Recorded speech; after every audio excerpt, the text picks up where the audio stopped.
De inmediato en la actualidad para entrevistar a la periodista Ana Rodríguez, quien junto con Pablo Vergara son autores del libro La Frontera, crónica de la Araucanía rebelde. Solo algunos datos de presentación de Ana: estudió periodismo en la Universidad de Chile, ha trabajado además en el diario electrónico El Mostrador, en el diario Las Últimas Noticias, en el seminario de Clinic, donde fue subeditora. Actualmente editora además de la revista El Paracaídas de la Universidad de Chile. Es un resumen solo de tu currículum.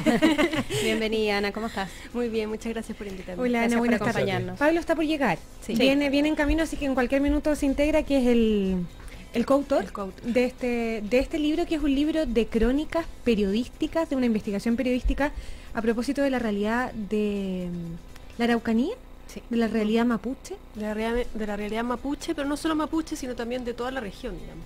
De los colonos, los parceleros, de todos los implicados en el conflicto mapuche. La verdad es que es un panorama sobre el llamado conflicto mapuche, pero involucra a las regiones de la Araucanía y Biobío. Quisimos hacer un panorama. ¿Por qué ustedes ponen tanto énfasis en el llamado conflicto mapuche? ¿No hay conflicto mapuche? ¿Es un conflicto que tiene otras características? ¿Es un invento nuestro de la prensa, como suelen decir? Es más que nada una muletilla de la prensa, más que un invento. Yo creo que no es un conflicto mapuche, es un conflicto chileno-mapuche. Porque no es solo, o sea, no es que los mapuches sean un problema, somos nosotros los que tenemos un problema con ellos, digamos, de integración, de entendimiento entre las dos partes, no es que ellos sean un problema en sí. Por eso yo digo que es el mal llamado conflicto mapuche. ¿Y cómo le llamamos entonces, perdón, Laura? Se le podría llamar el tema mapuche o el conflicto de la Araucanía, también se le puede llamar, no sé. Tal Ahora, como lo titulan en el libro. Claro, hay toda una tesis con que también se le acusa a los medios, ¿no? Como de resolver este tema, y también con algunos grupos de interés dentro de la región de la Araucanía, al menos, Claro. de instalar este tema como un tema casi policial o tema terrorismo, y no tocar el tema como un tema político o como un tema social, Claro. ¿no? Y que en el libro se va agudizando ese tema, ¿no?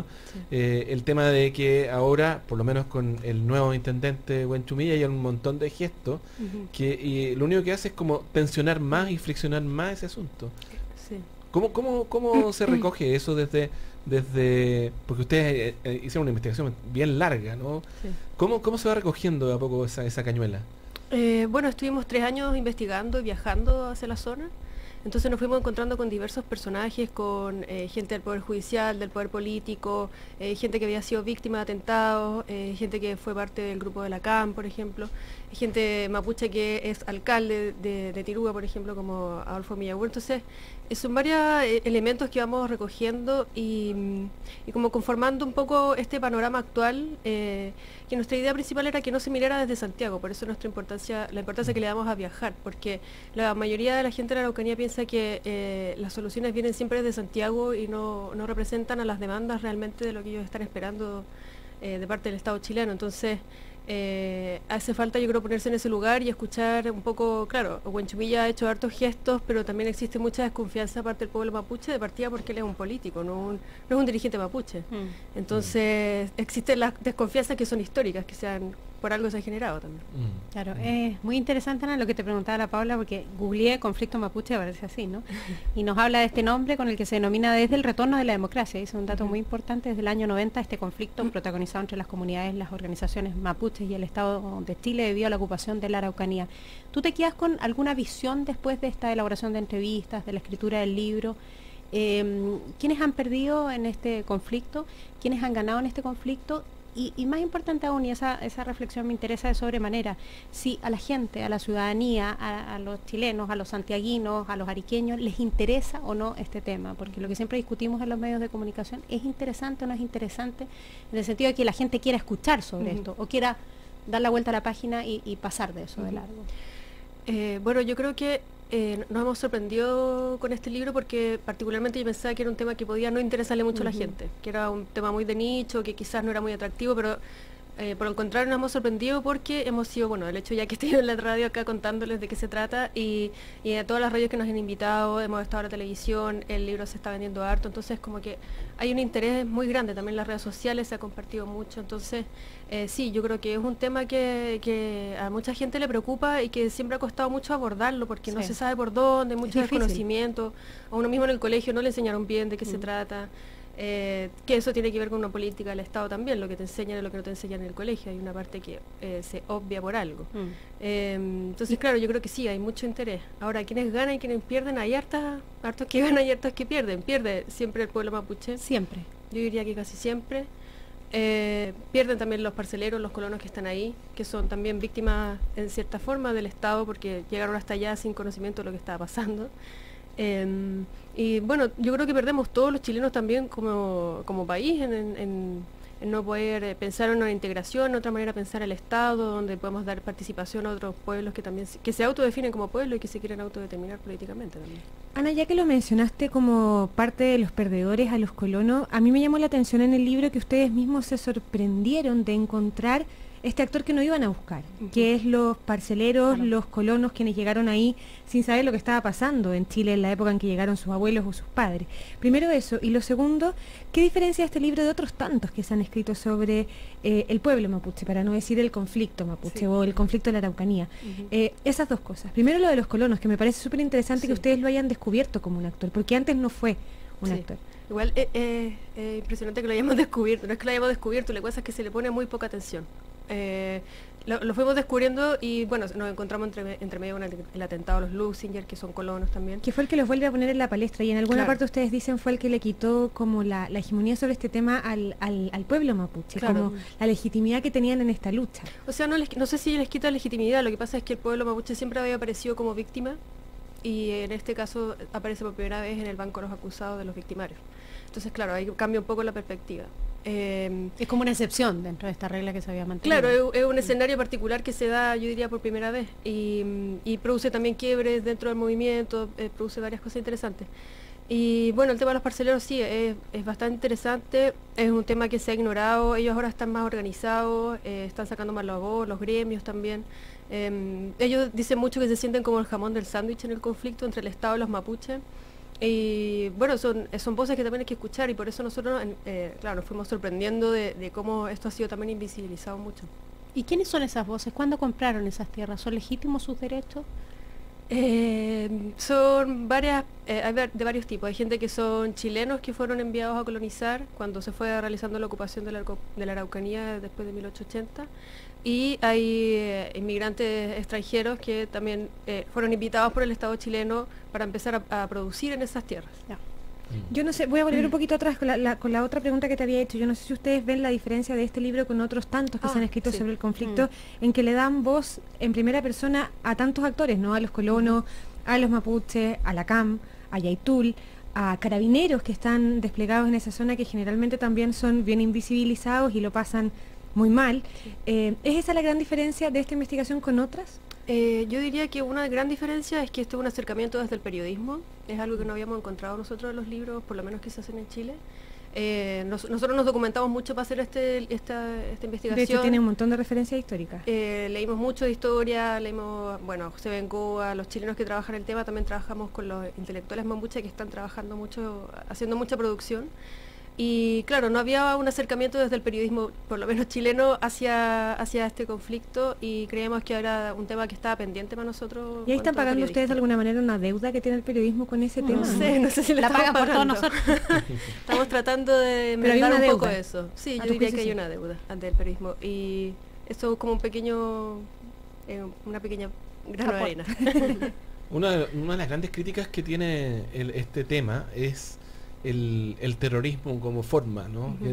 El acusar de terrorismo y sobre todo en juicio en donde está la ley antiterrorista de fondo, que claro, nosotros la observamos acá desde el centro del país desde una manera, pero cuando estás en la Araucanía se observa de otra.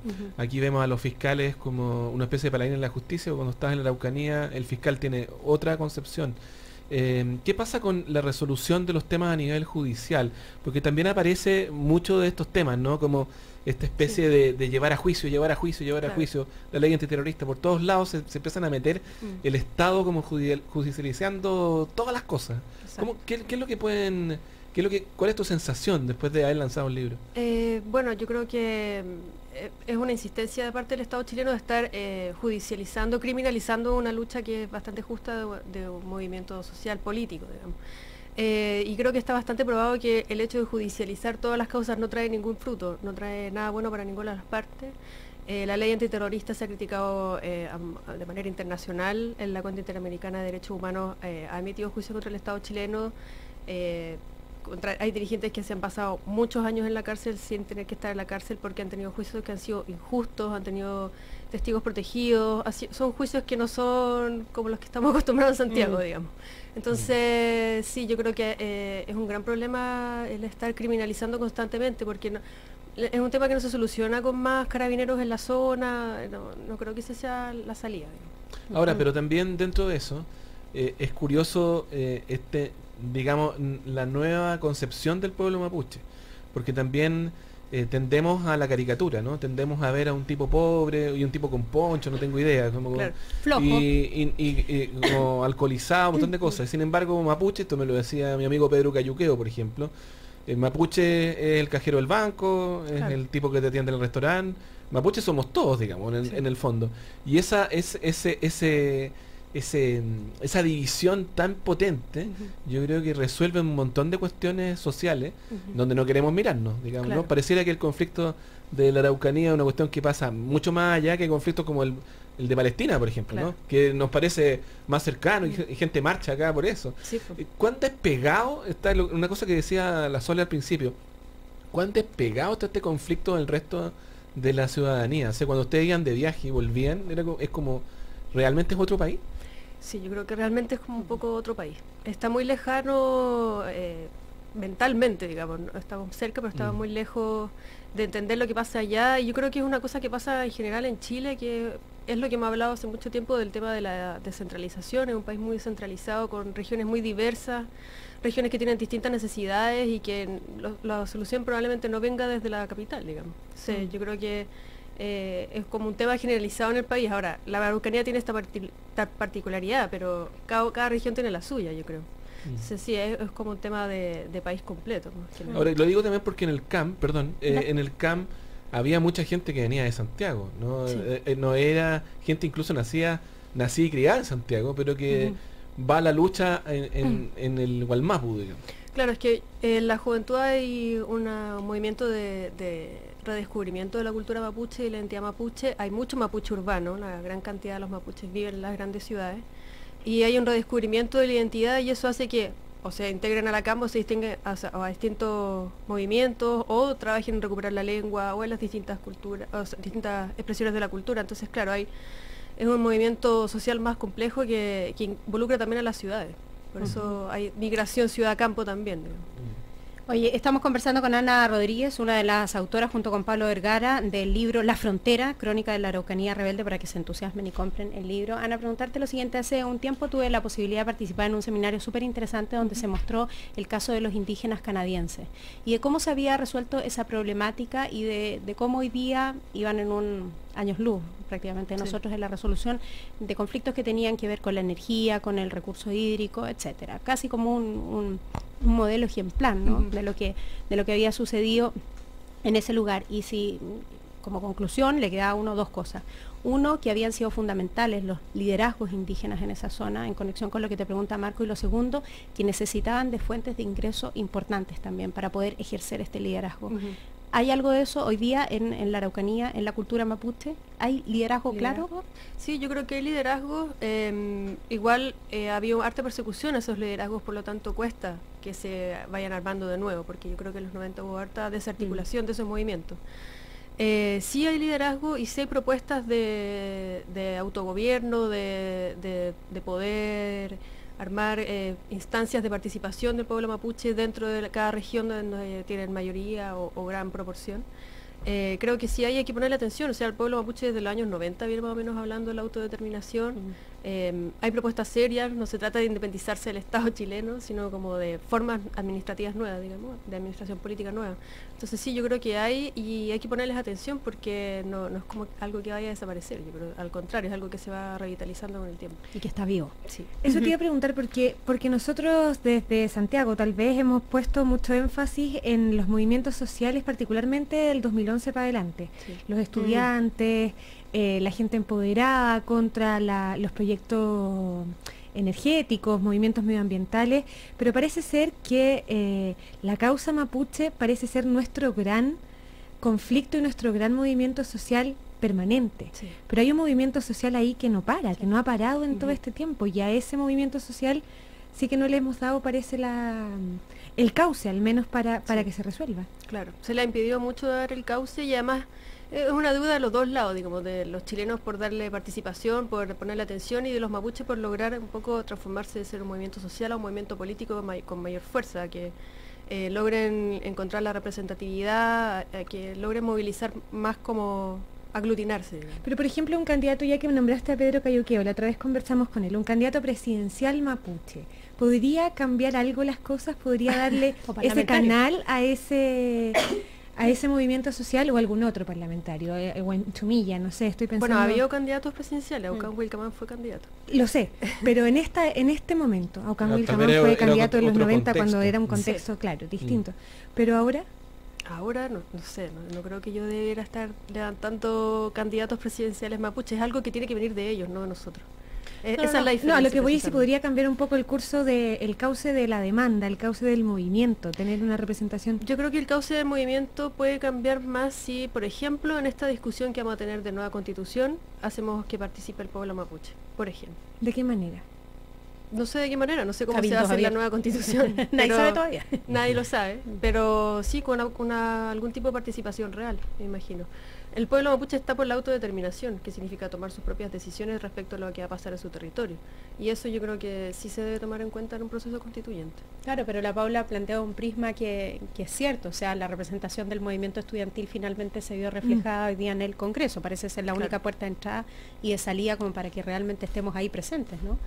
Las Sí, distintas puede fuerzas, ser. los distintos movimientos o las distintas ideas. Claro, lo que pasa es que cuando un movimiento es constantemente criminalizado es difícil que llegue a tener poder político. ¿Por qué la democracia no ha tenido, o los gobiernos democráticos no han tenido el interés de resolver esto? Resolver también, que es un término tan malo probablemente como el conflicto mapuche, o de darle un curso más natural a las Porque es un cosas. tema complejo, que tiene hartos involucrados, que involucra propiedades, sobre todo. Dinero. Mucha plata. Durante la dictadura se privatizaron esos terrenos que hoy día son ocupados por las forestales, que ni siquiera tributan en la región, entonces ni siquiera se queda la plata ahí. Entonces sí, pues ahí hay muchos intereses involucrados y no es un tema No es tan simple. tan simple. De hecho, había un testimonio de un carabinero, si no me equivoco, que decía que él trabajaba para una forestal, que a él directamente le pagan desde la forestal como para resguardar la zona. Es una situación Al menos irregular. anómala, ¿no? Al Sí, menos. sí. Al menos irregular. O sea, yo entré a algunos campos de parcelero y ya estaban los carabineros adentro cortando madera. ¿Hay algún testimonio que te haya llegado más que otro? De todos los tantos que hicieron. Me gustó mucho tener el testimonio de una viuda de un parcelero, de Carmen Roa. Ellos fueron atacados por sus vecinos mismos. Y contaba, claro, que se habían tenido que ir del lugar de donde vivían, se quedó ella con sus hijos y se tuvo que cambiar. No decir nunca más dónde se fue. Es la situación, me gusta porque es la situación de los parceleros y es una vivencia que no le hemos puesto mucha atención y creo que ese testimonio como que lo relata muy bien. Vamos a estar atentos a ese testimonio también. Entonces, en el libro La Frontera Crónica de la Araucanía Rebelde, ¿cuánto cuesta el libro en librería? Cuesta 15.990, si no me equivoco. Es un libro de cerca de 300 páginas. Sí, Además claro. que es súper práctico y es súper didáctico porque parte como con un glosario, parte con los nombres de los principales actores, nos parte ubicando que es la CAM, la Coordinadora Arauco Mayeco, entonces está, bueno, Incluso geográficamente. incluso geográficamente, Sí, tal un cual, mapa. el mapa. Que es muy importante. Muchísimas gracias, Ana Rodríguez, por haber estado con nosotros. Muchas gracias a Mándale ustedes. saludo a Pablo. Y a Pablo, Saludos que a llegó Pablo, ahí. que llegó Llega 5 minutos antes de terminar. Llegó Gracias, justo Pablo, ahora. por venir. Para la otra. Bueno, vamos a una pausa y ya Vamos. volvemos.